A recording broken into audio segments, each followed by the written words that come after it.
Operation Bayanihan ng GMA Kapuso Foundation. Kanina po lamang nagatid tayo ng tulong sa bayan ng Kalumpit sa Bulacan.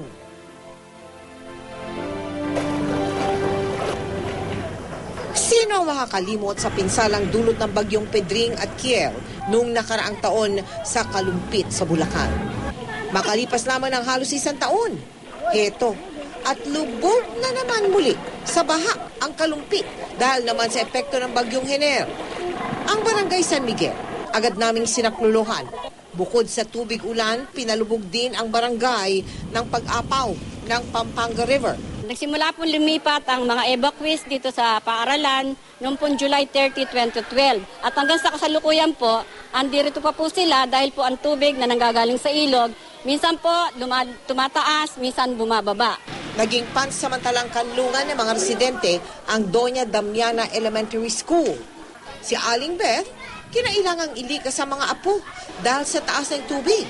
Ilang araw na tumatas, kaya nga lang, inintay ko lang umipa. Hindi naman umipa, pataas pa. Baka mamaya ka ako.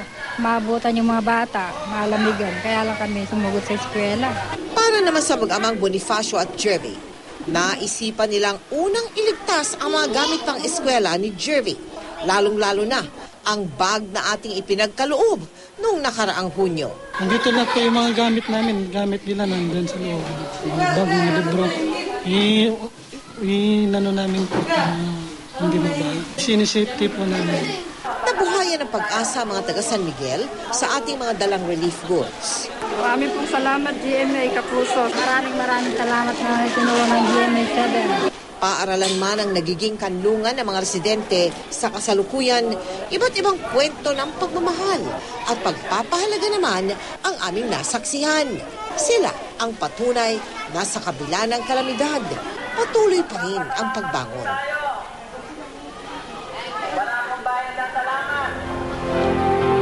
At dahil po sa patuloy na pag-ulan at pagbaha maging sa bahagi ng Visayas, 2 araw na din po tayo namamahagi ng relief goods. Una muna sa mga bayan ng Kalumpang, ng Molo at Alimodjan. Yan po sa Iloilo. Nakapaghatid na rin tayo ng tulong sa poblasyon, sa Talisay, sa Cebu po naman yan.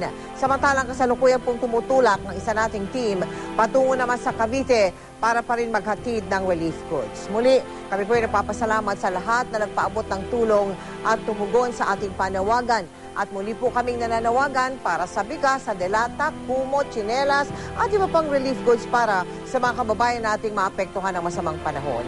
Para po sa inyong mga donations, maaari po kayo magsadya sa aming tanggapan o magdeposito sa aming mga bank account o sa anumang sangay ng Cebuana Luwilier o mag-log on sa www.kapusofoundation.com.